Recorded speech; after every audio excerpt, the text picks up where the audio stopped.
So here are some of the funnel settings that you can modify. When you click on funnel settings, you'll see this pop-up where you can change obviously the funnel name.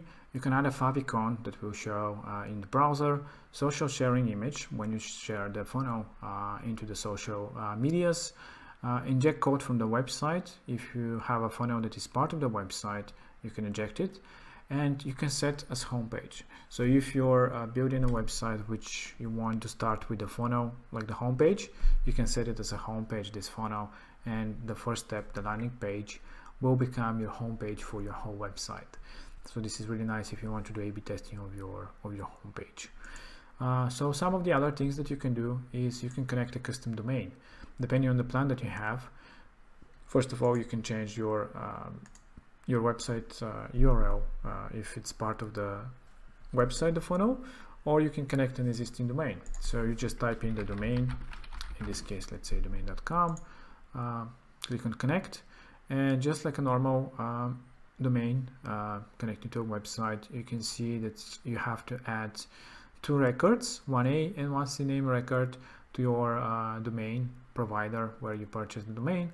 And just like that, you've connected the domain to your funnel, and when you open the domain, it will open the funnel. Keep in mind that it takes some time for the settings to propagate, so make sure that you add the proper ones into your domain provider, and it will be available up to 48 hours. It usually takes just a few tops. So some of the other things that you can do is obviously you can add a custom head markup. So if you want to add your own custom pixel, for example, analytics or anything like that, any third-party integration, you can paste in the script here, no problem. It will work very simple and easy.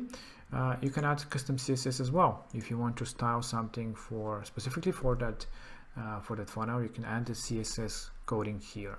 And of course, you can add custom body markup. If you want to add, again, scripts, CSS, even some markup, you can do that here. So these are some of the settings, very simple and easy: changing names, favicons, connecting a domain, and adding your custom code for your funnels is simple as that. So these are some of the amazing funnel settings that you can modify. If you have any questions, just let